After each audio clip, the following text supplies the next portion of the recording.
जय श्री कृष्णा, राधे राधे। आज मैं गीता का 5वां अध्याय आपको श्रवण कराने जा रही हूँ। आप कृपया ध्यानपूर्वक सुनिए।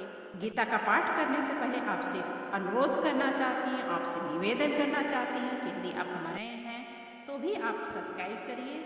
आपको बहुत बहुत धन्यवाद, क्योंकि आप हमारा गीता सुनते हैं और गीता की वजह से आपको सुख समृद्धि और सुख का वास होगा, अंत में मोक्ष की प्राप्ति होगी। श्री भगवान जी कहते हैं, हे देवी, अब आप लोगों द्वारा सम्मानित 5वें अध्याय का संक्षेप में मैं वर्णन करता हूँ, सावधान होकर सुनो। मध्य देश में पुर नामक एक नगर था, जिसमें पिंगल नामक एक ब्राह्मण रहता था। वेद पाठी था। वह वेद पाठी ब्राह्मणों के विख्यात अंश में जो सर्वदा ऊपर हुआ था, किंतु अपने कुल के लिए उचित वेद शास्त्रों के स्वाध्याय को छोड़कर ढोल बजाते हुए उसे नाच गाने में मन लगाया। नृत्य, गीत और बाजा बजाने की कला में परिश्रम करके पिंगल ने बड़ी प्रसिद्धि प्राप्त कर ली और उसी से उसका राजभवन में भी प्रवेश हो गया। अब वह राजा के साथ रहने लगा। स्त्रियों के सिवा और कहीं उसका मन नहीं लगता था। बड़े बड़े अभिमान बढ़ जाने के कारण वह उछल रहा था। वह एकांत में राजा से दूसरों के दोष बताने लगा।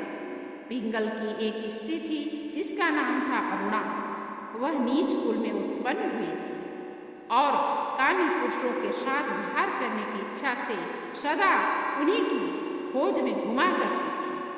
उसने पति को अपने मार्ग का कंटक समझ करके एक दिन आधी रात में घर के भीतर ही उसका सिर काट डाला और उसकी लाश जमीन में गाड़ दी। इस प्रकार प्राणों से विमुक्त होकर के वह यमलोक पहुंचा और भीषण नरकों का उपभोग करके निर्मल वन में गिद्ध हुआ।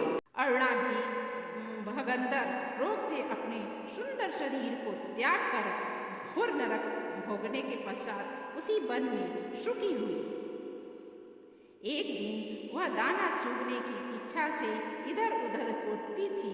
इतने में ही वह गिद्ध ने पूर्व जन्म के बैर का स्मरण करके उसे अपने तीखे नखों से फाड़ डाला। सुखी घायल होकर के पानी से भरी हुई मनुष्य की खोपड़ी में गिरी। गिद्ध पुनः उसकी ओर झपटा। इतने में ही जाल फैलाने वाले बहेलिये ने उसे भी बाड़ों का निशाना बनाया। उसकी पूर्व जन्म की पत्नी सुखी उस खोपड़ी के जल में डूब करके प्राण त्याग चुकी थी। फिर वह क्रूर पक्षी भी उसी में गिर करके डूब गया। यमराज के दूत उन दोनों को अपने लोक ले गए। वहां अपने पूर्वकृत पाप कर्म को याद करके दोनों भी भयभीत हो रहे थे। तदंतर राजा ने जब उसके घृणित कर्मों पर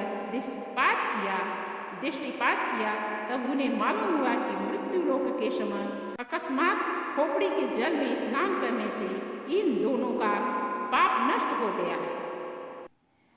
तब उन्होंने उन दोनों को मनवांछित लोकों में जाने की आज्ञा दी।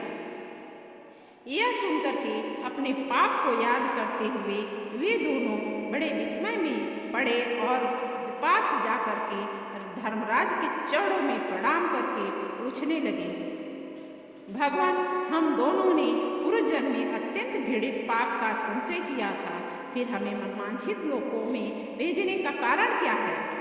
यमराज ने कहा, गंगा के किनारे वट नामक एक उत्तम ब्रह्मज्ञानी रहते थे। वे एकांतवासी, ममता रहित, शांत, विरक्त और किसी से भी द्वेष नहीं करते थे। वे प्रतिदिन गीता के 5वें अध्याय का जप करते थे और सदा ही नियम पूर्वक पाठ करते थे। 5वें अध्याय का श्रवण करने पर महापापी पुरुष भी सनातन धर्म ब्रह्म का ज्ञान प्राप्त कर लेता है। उसी पुण्य के प्रभाव से शुद्ध चित्त होकर उन्होंने अपने त्यागी का परित्याग किया। गीता के पाठ से उनका शरीर निर्मल हो गया। गीता के पाठ से जिसका शरीर निर्मल हो गया था, जो आत्मज्ञान प्राप्त कर चुके थे, उन्हीं परमात्मा महात्मा की खोपड़ी का जल पा करके तुम दोनों पवित्र हो गए। अतः अब तुम और क्योंकि गीता के 5वें अध्याय का महात्म्य से तुम दोनों शुद्ध हो गए हो, श्री भगवान कहते हैं सबके प्रति समान भाव रखने वाले धर्मराज के द्वारा इस प्रकार समझाए जाने पर दोनों बहुत प्रसन्न हुए और विमान पर बैठ करके बैकुंठ को चले गए। तो इस तरह तो है गीता का 5वां अध्याय। यदि आप भी सुने होंगे तो आपको भी ऐसा ही लाभ होगा। आप भी यह कथा श्रवण करिए और दूसरों को भी सुनाइए, दूसरों को भी शेयर कीजिए, जिससे कि उसको भी फल प्राप्त मिले हो और आपको भी फल प्राप्त हो। यदि आप सुनोगे तो आपको भी फल प्राप्त होगा और दूसरे के सुनाएंगे तो भी फल प्राप्त होगा। तो आप कृपा करके जरूर शेयर कीजिए, क्योंकि ये गीता का पाठ है। यदि आप श्रवण करेंगे और दूसरों को श्रवण कराएंगे तो आपको मनवांछित फल की प्राप्ति होगी। ओम हर हर महादेव। जय श्री कृष्ण। राधे राधे।